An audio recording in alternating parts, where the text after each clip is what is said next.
Mente cotidiana nace de una convicción simple y profunda, que entender cómo nos comportamos puede cambiar la manera en que vivimos juntos.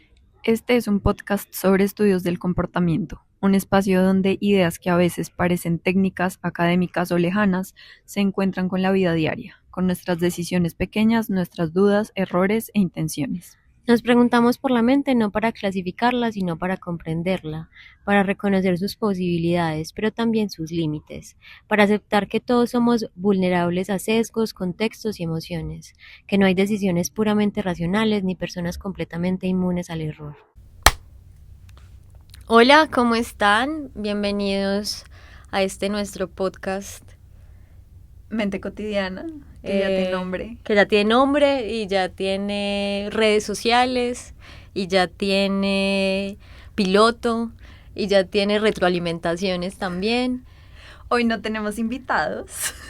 Porque creemos que la idea también es que nos conozcan, ¿cierto? Pues como que además de solo invitar personas, que además tenemos un montón de gente que sabe esto, creemos que es importante que nos conozcan y sepan a otras por qué se nos ocurrió un día que esto podría ser buena idea. Entonces, empecemos como por presentarnos. Si quieres, dale tú. Bueno, yo soy Márgara.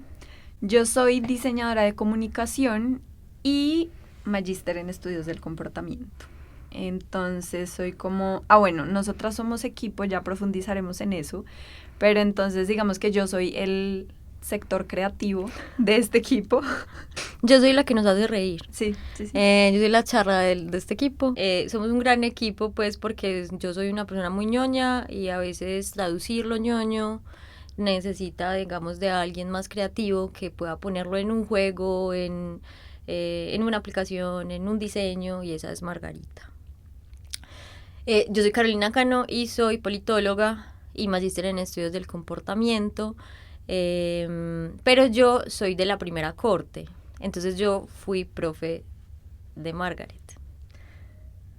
Bueno, creo que podríamos como explicar según nosotras qué es estudios del comportamiento. Ay, sí. Ay, me siento Pues, como cuando me preguntaron qué era ciencias políticas. No, ¿cómo le explicas tú a la gente qué es eso?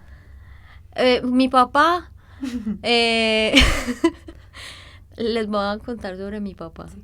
Mi papá no sabe yo qué hago, ni entiende, y nunca va a entender.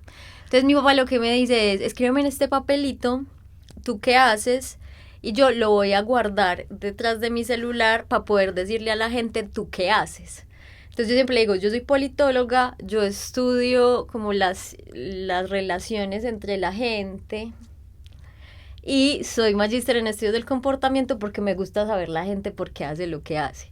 Eso es como lo que yo le digo a él siempre. Y yo creo que esa es como la premisa en la que yo me baso sobre estudios del comportamiento. Es yo quiero saber la gente por qué hace eso que hace. ¿Y por eso estudiaste?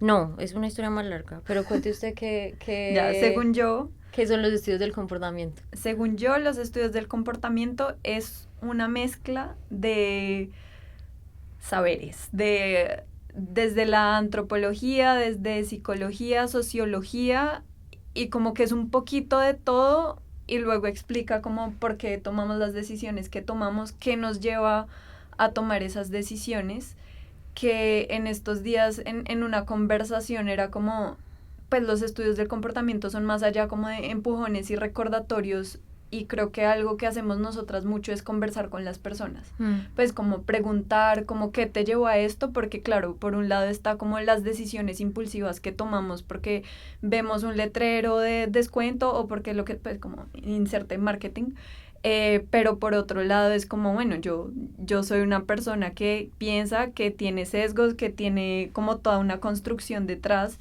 y yo igual tomo decisiones pensando y dándome razones a mí misma o a los demás. Entonces como que creo que los estudios del comportamiento es como entender esas conversaciones como conmigo o con otros de que me llevan a decidir las cosas. Esa es una respuesta muy elaborada. Gracias. Mi papá a veces entiende lo que ¿sí? yo hago. Entonces me toca elaborar más. Mi papá sí no entiende. No, yo...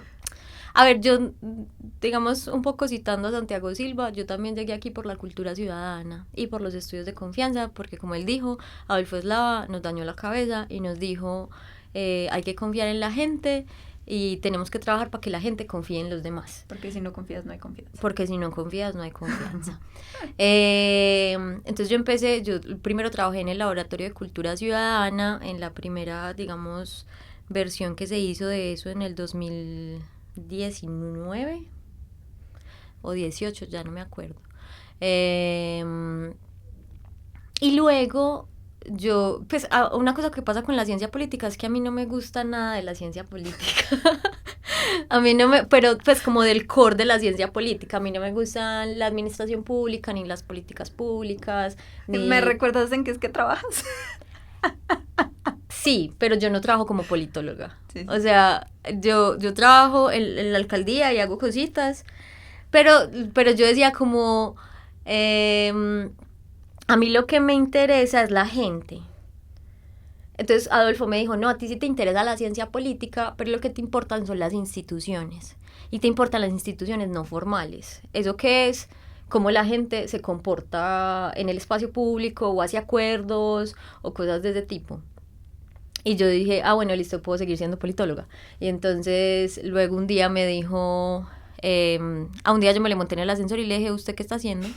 Que está estudiando y tal, y entonces él me dijo, queremos hacer una maestría en estudios del comportamiento, y yo le dije, puedo estar, ¿qué tengo que hacer? Entonces él me empezó a dar tareas sobre cómo montar, pues como busca cómo son los estudios del comportamiento en el mundo, y entonces yo arranqué como qué maestrías hay, qué se hace, no sé qué, y entonces con él trabajé como en esa línea que él montó dentro de la maestría, y luego ya, nada, pues como que ya entendiendo que a mí lo que me gusta es trabajar con gente, no con la gente en territorio, porque yo no soy esa persona, pero sí como entender a la gente y ayudarle a la gente a mejorar su bienestar, pues como que eso es lo que yo quiero, que la gente mejore su estado, o sea, que la persona que vende mangos en la esquina ya no, digamos, pueda ir a, no sé, lea mejor, pero también pueda ir a un proceso de salud, o que también, pues como que se cualifique en todos sus procesos. Yo no estoy tan metida en política, pero sí estoy muy metida en problemas públicos. O sea, si nosotras a veces decimos que los estudios del comportamiento son como una secta. Y que hay alguien como que te evangeliza. ¿A ti te evangelizó Adolfo? Sí, yo diría eso. Yo diría que a mí me porque además cuando yo empecé a ser politóloga, yo trabajé con Jorge Giraldo, que además me mostró el mundo de la seguridad, que es un mundo que no me gusta. Entonces, cuando vi este otro mundo, dije, uno puede trabajar ahí, y sí. Yo diría eso, yo creo que él me trajo aquí, y luego ya no me puede salir. Aquí estoy. ¿Tú cómo llegaste?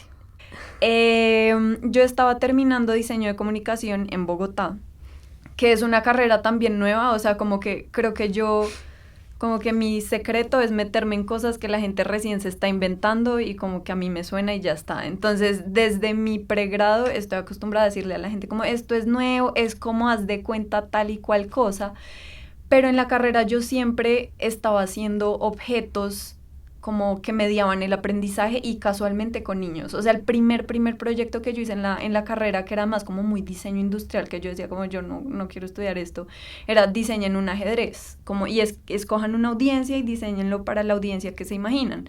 Y yo como, pues claro, hay que hacerlo para niños entre 3 y 5 años para desarrollar si no hablan mejor. Sí, total. Para desarrollar la motricidad fina con el agarre de pinza. O sea, yo no sé de dónde saqué eso realmente. Creo que toda la justificación era para poderlo imprimir, hacer en corte láser y que no me saliera muy costoso. Por eso era para la motricidad fina. Pero entonces luego empecé a hacer un montón de proyectos así para niños. También yo quería estudiar psicología, pero luego me di cuenta que era más creativa que, no sé, psicóloga. Entonces por eso estudié diseño y terminando el pregrado era como, bueno, ¿y ahora qué voy a hacer? Agregado que soy fan loca de Medellín y todas las personas que me conocen saben que desde la mitad del pregrado, yo creo antes, estaba como yo me voy a vivir a Medellín, yo voy a vivir en Medellín. Entonces como que empecé a buscar cosas, mi hermano ya estaba estudiando en EAFIT Y dije como, bueno, veamos. Y descubrí como estudios del comportamiento. Y entonces era como, esto es como economía, pero con psicología, pero con antropología, con de todo. Y fue como, pues, de aquí soy. Me sirve. Y en esas vine como a tener la entrevista y como que a mí me acuerdo un montón que era con María Antonia y yo le preguntaba como, pero es que yo siento que esto es muy para lo público y yo creo que yo no voy a trabajar en lo público. Ah, no. Le dije eso. Y entonces María Antonia como, no, pues tranquila, igual esto tiene muchas aplicaciones en lo privado, en todo, no sé qué, yo listo, va. Y luego María Antonia era la coordinadora de la maestría. María Antonia, otro gran personaje.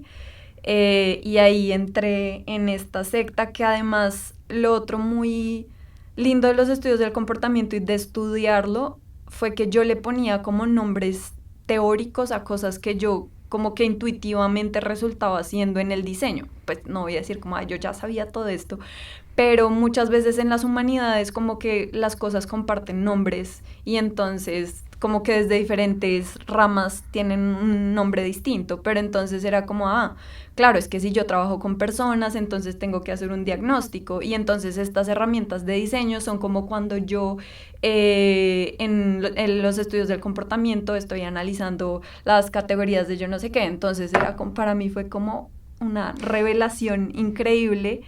Y ya no pude salir de esta secta, que un poco también me estoy alargando, ya te doy espacio, pero pero otra cosa que me pasaba un montón es que me empezaba a distanciar cada vez más como del diseño comercial en el que yo empecé a crecer, pues como que el branding, que las estrategias, que no sé qué, como que para mí empezaba a perder sentido, que es un mundo increíble y hay un montón de cosas por hacer, pero luego como que empecé a encontrar más sentido y propósito trabajando con las personas y ahí es como que donde conecto contigo, que era, y el trabajo de grado de la maestría, que ya llegaremos a ese tema, era como, pues necesito hacer algo por las personas, como si dentro de mis capacidades y mis oportunidades y el privilegio con el que he crecido está ayudar a las personas, pues definitivamente quiero hacer algo con eso. Ok. Yo te di clase en primer semestre. Sí. Ya. Sí. Bueno, no. Y me pusiste a leer a Adolfo Eslava, por supuesto. Claro que sí. Así llegué yo. Ay, hablemos de tu trabajo de grado. A mí me parece que eso explica... Ese fue el... Eso explica pues todo para decir que estamos aquí por el trabajo de grado. Totalmente. Entonces este era un grupo maravilloso con el que compartíamos como las ideas de lectura, entonces había un personaje que trabajaba con niños, entonces fue como sí, esto fue unámonos tal y entonces empezamos a construir el anteproyecto en el que uno tiene que decir como por qué va a hacer lo que va a hacer, para qué y como que cuáles son los objetivos o pues como qué queremos cambiar. Uh-huh. Y entonces nosotros súper soñadores, felices y queriendo cambiar el mundo, escribimos como el objetivo de este proyecto es mejorar el índice de lectura de la ciudad de Medellín. Vamos a intervenir a un grupo de 10 niños migrantes en Santo Domingo. Y yo les decía como amigos... yo como les digo esto sin desanimarlos, eso no va a pasar. No va a pasar ni en este trabajo de grado, ni en 10 trabajos de grado, o sea, como que eso no es una pregunta para trabajo de grado y ustedes tienen que hacer una intervención en 3 meses, o sea, eso no va a pasar. Los invito a que reevaluemos los alcances del trabajo, digamos, que ustedes van a hacer y terminamos, digamos, evaluando el aumento de lectura de estos niños, digamos, además que eran 10 niños, o sea, yo no entiendo, uno como dice, voy a intervenir 10 niños y voy a cambiar el índice de lectura de una ciudad. Cuando uno ha escrito por ahí 1.5 textos medianamente académicos, eso se ve absolutamente viable, pero ya luego, no, lo importante de toda esta historia es que esta persona nos dice como, listo, cambiemos el índice, pero todavía no, pues como por partes. Entonces... sí, hay una cosa que yo te dije que fue como, no aquí, pero si quieres después trabajamos en cómo vamos a cambiar el índice electoral. lo está haciendo realidad, muchachos. Totalmente. O sea, fue la verdadera manifestación. Estamos diciendo que estamos cambiando el índice de lectura. No, estamos diciendo que Estamos estamos trabajando en eso. O sea, Exactamente. ya no es un asunto como de un proyecto chiquito, sino que ya estamos haciendo varias acciones en el sistema de bibliotecas, lectura y patrimonio para que eso ocurra. O sea, a eso me refiero, es que una cosa es un trabajo de grado de una maestría y otra cosa es un trabajo de, digamos, 2 años en una administración pública. A eso me refería yo cuando les dije como eso. Así no va a es, pasar. y lo entendí en carne propia. Pero entonces un poco lo que me dejó el diseño fue como una necesidad casi obsesiva de volverlo todo juego. Porque yo siento que, a ver, no volverlo todo juego como de no tomarme nada en serio, pero de volver las cosas un juego. Pues gamificar un mazo los de procesos. cartas, un tablero, todos los proyectos que yo he hecho como que tienen el juego ahí. Y lo conectan porque siento que cuando uno no se toma tan en serio las cosas, como que tiene otro punto de vista y se vuelve más receptivo. Entonces, un poco para trabajar con este tema de la lectura, diseñamos una especie de bitácora, ya luego profundizaremos, no sé, en un post.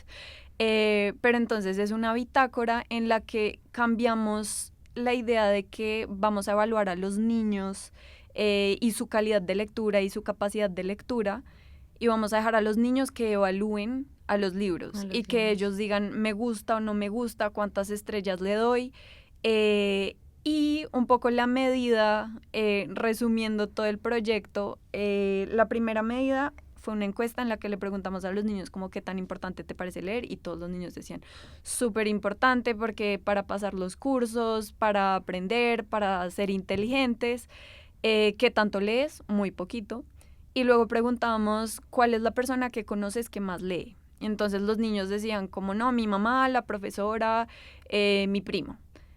Luego hicimos la intervención que tenía pues como un montón de teoría comportamental, les dimos como esta bitácora, les dimos algunos libritos, les dimos sesiones con un clown, con personas que cantaban, con cuentacuentos, cambiamos como toda esa, resignificamos la lectura y al final de la intervención volvimos a preguntarles como cuál es la persona que conoces que más lee. Y entonces la respuesta ya no era otra persona, sino se autorreferenciaban. Era yo soy la persona que conozco que más lee. Entonces, digamos que eso en términos de medición no es el dato más robusto, no es la cosa más exacta, pero son esos cambios chiquitos que es como, claro, yo puedo impactar pues a media ciudad. Voy a empezar por 10 niños. Y si 10 niños ahora se consideran la persona que más lee, pues es como algo estamos haciendo bien. Entonces, como que en esa línea de estar terminando el proyecto, está empezando el periodo de la alcaldía, tuvimos alguna conversación con Caro y ella me dice, ¿cómo ven? ¿Tú qué es que haces? Yo, no, yo soy diseñadora, bla, bla, bla, no sé qué. Me dice como, pues, y no te llamaría la atención trabajar en la alcaldía porque hay algunos proyectos, no sé qué, pues estaría interesante. Y entonces luego ya resultó yo pues en una entrevista, como en todo un proceso. Una entrevista en la que yo no estaba. Me cita una entrevista, que además entrar a ese edificio pues hay que registrarse, luego tampoco hay como una recepcionista en el piso. Sí. Entonces entré yo como estoy buscando a Carolina, Caro acaba de llegar y todos como, ¿quién? Y yo... Entonces luego, bueno, me encuentro con la subsecretaria, tenemos la entrevista, tal, como, sí, chévere, ¿te gustan los jueguitos? Sí, yo creo que eso es conveniente acá. Y aquí estoy 1 año y medio, casi 2, después, trabajando activamente por la ciudad. Estamos trabajando por la ciudad. Para cambiar el índice de lectura. Total. Pero entonces lo mejor de todo esto es que ese proyecto se replica ya varias veces en diferentes momentos, con bibliotecas, con el Metro de Medellín, pues como con un montón. A nosotras nos importa mucho la lectura. ¿Cuál es la razón? Porque además tu historia es linda de por qué te importa tanto que los niños lean. Ok, bueno. Entonces, yo tenía una abuelita. Y mi abuelita pues nació en el campo, creció en el campo con un montón de hermanos, y ella era la favorita de su papá. No sé si ella resultó yendo al colegio como por ser la favorita de su papá o por ser muy inteligente o por ambas, pero un poco en el campo es muy común que uno tenga acceso a como a preescolar, a un poquito de primaria, pero cuando uno llega a cierto punto tiene que ir a otro pueblo, ir a la ciudad, pues a terminar sus estudios. Entonces mi abuela contaba que repitió como 3 veces transición porque la profesora le decía al papá como no la suelte, pues como no la deje abandonar los estudios, porque pues ahí digamos que hay un montón más de problemas.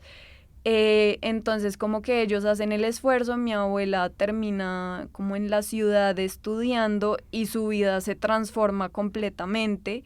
Y ella se convierte en profesora, pues ella va a la universidad, tiene una especialización, se vuelve profesora del magisterio y ella era profesora de español.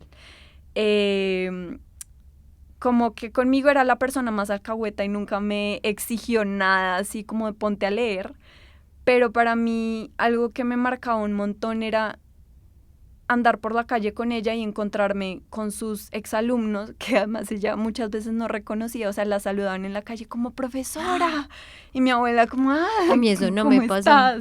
No, No, pues es que mi abuela ya tenía unos años. Yo ya me sé todos los nombres de mis estudiantes. De todas las cortes. Sí, total. Ya. Entonces todos saludaban a mi abuela y le decían como, no, profesora, es que usted me cambió la vida, o los papás eran como, es que usted me enseñó a leer y entonces yo ahí ya tomé las riendas de mi, pues o sea, era como un impacto en la vida de las personas.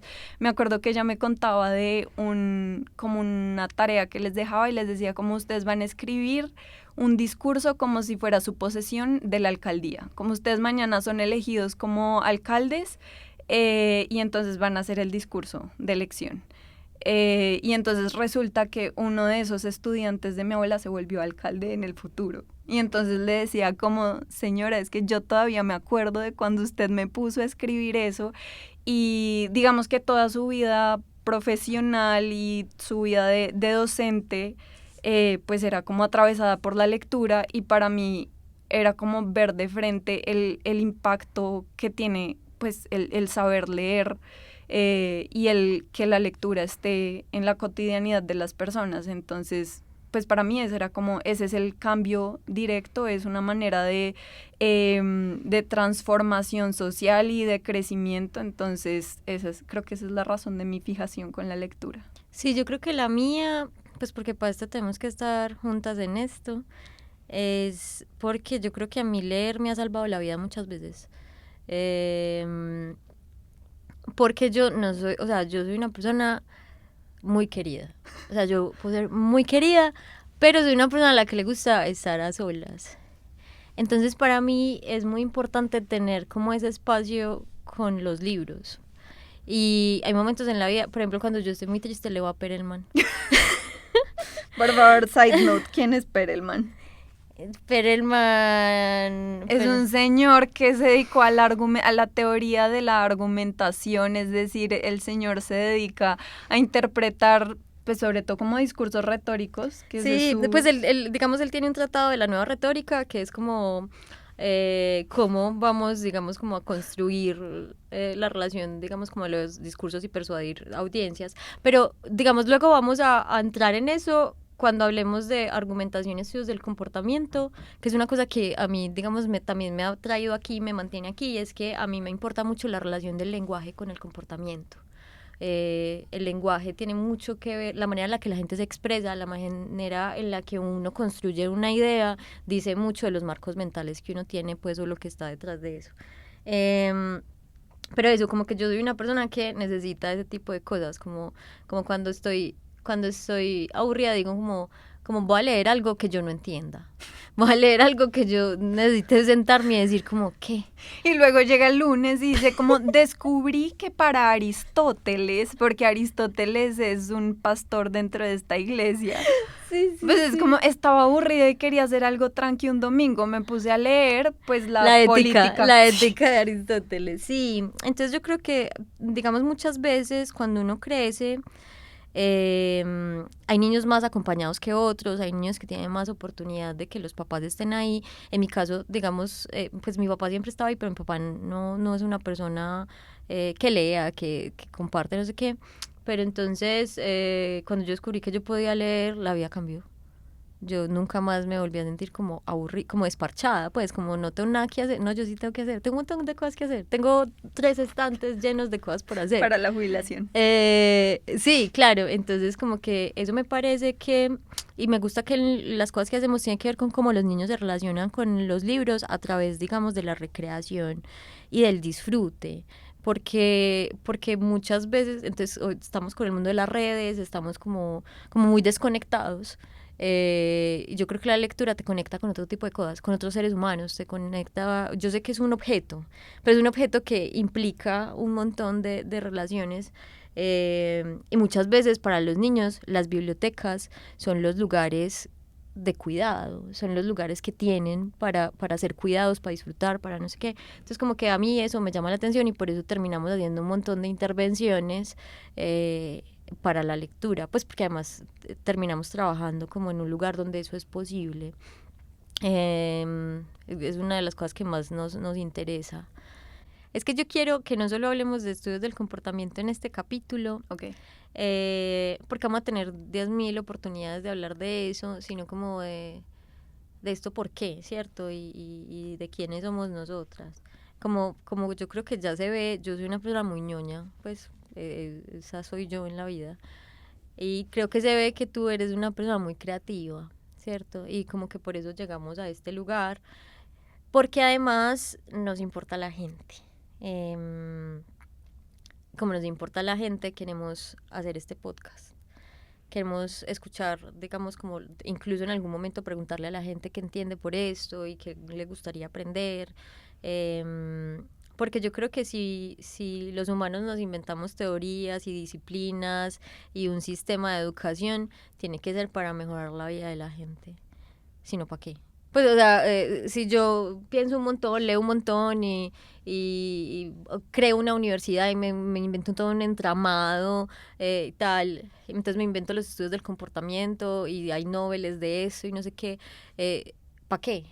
¿Cierto? Como, ¿cuál es el sentido? Entonces yo creo que ese es sobre todo el sentido de este podcast, es como, ¿cómo logro yo decirle a la gente que sea más benevolente con ella, decirle a la gente que a todos se nos olvidan las cosas, que todos tenemos atención limitada, que si se te olvida una tarea no es el fin del mundo y no es la única persona, o sea, eso le va a pasar a cualquiera. Porque yo siento que a veces somos muy duros con nosotros y muy duros con los demás también. Y yo quiero que al final digamos, de todo este proceso, pues porque o somos famosas o esto se acaba, ¿cierto? Nos funan. Pero al final como esto, es como que la gente diga como, yo alguna vez vi un podcast o escuché un podcast que decía que uno equivoca. Entonces saben que en este equipo nos equivocamos y dijimos que esto iba a pasar, pero no contamos con que la gente realmente a esa hora está trabajando. Pues como que ese es el tipo de cosas que ocurren. Yo creo que un poco lo que nos conecta y lo que compartimos muy bien, porque además nosotras terminamos trabajando juntas como de repente y yo creo que ha sido suerte una mezcla de cosas porque es como nos ha ido muy bien y nos conectamos muy bien en los objetivos que tenemos. Porque además yo soy una salvaje. O sea, yo le fui diciendo a Margarita como, o sea, yo no hice como voy a buscar detenidamente un montón de perfil, no. O sea, fue como estar en el lugar. Como esta persona es la que yo estoy buscando. Tu intuición te lo dijo. No, pues yo tenía el back y el trabajo de grado y tal, sí. Pero yo creo que esta es la persona que yo estoy buscando. Sí. Pero no teníamos como tanta información y luego como que la fuimos teniendo y fuimos como creciendo en este equipo y creo que lo que nos conecta de base es como esa empatía, porque yo creo, digamos, como hablando desde el diseño es un acto de empatía, es un acto de ponerte en los zapatos del otro, es pensar como si fueras otra persona, es como salirte de tu ser para pensar en cómo otra persona haría algo o pensaría algo. Y para eso hay que hacerse muchas preguntas y creo que nosotras cuando explicamos o cuando estamos en los talleres lo que decimos es nosotras somos el equipo que hace preguntas como un niño de 5 años, como ¿y por qué?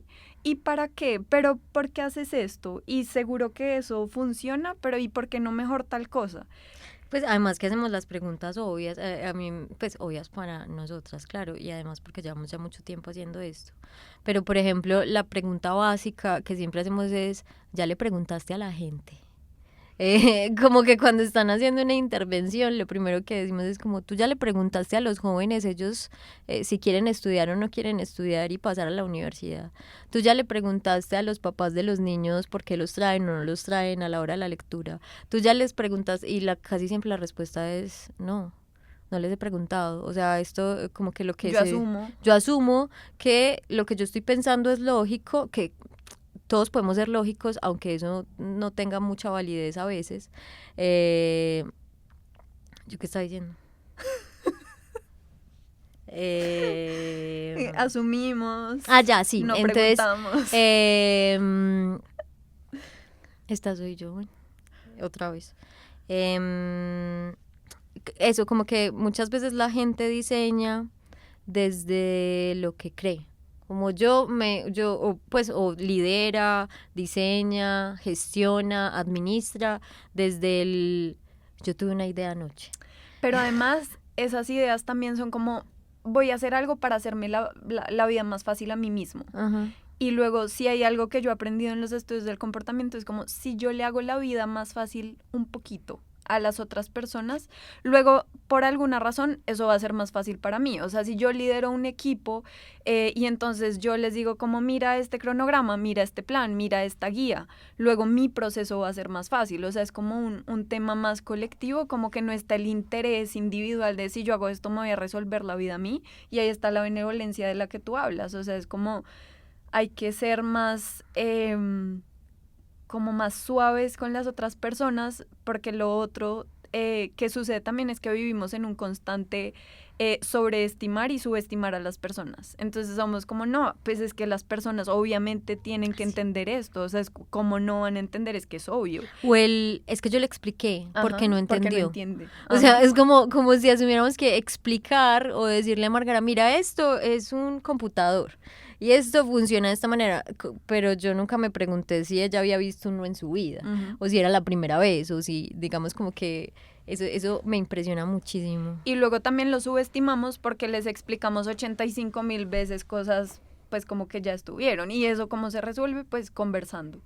Como que creo que lo que nos conecta a ti más ñoñamente, a mí más creativamente, es esa conversación, porque digamos, tú estudias el cómo suceden las conversaciones, y para mí el diseño también es como esa conversación constante de un objeto, de cómo diseño este objeto y cómo lo estoy rediseñando. Pero yo quiero decir que yo he mejorado mis capacidades creativas.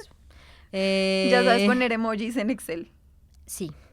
Y ya se me ocurren juegos. Sí, sí, sí. O sea, la última vez estuvimos en una reunión y yo dije, eso debería ser un juego de cartas. Sí. Se me ocurrió a mí, no a Margarita. Sí. Pero también creo que te has vuelto pues como mañoña. O sea, creo que esos son los equipos, pues.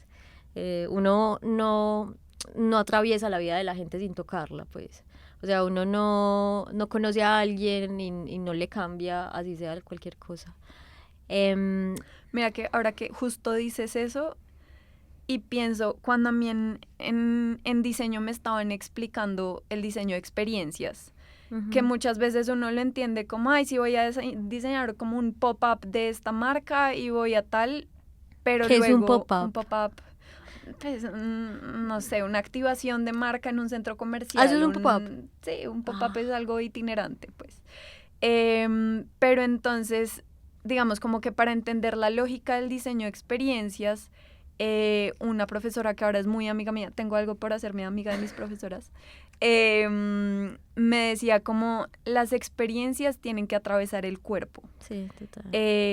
porque es así que tú aprendes. Y de la misma manera, pues el juego atraviesa el cuerpo, el juego es como abstraer conceptos, es entender conceptos, es ponerte en una figura de voy a pretender ser algo o soy un personaje, voy a tener unos movimientos, pero solo hasta que ese conocimiento, esa idea atraviesa tu cuerpo, es en ese momento en el que tú te apropias de esa idea.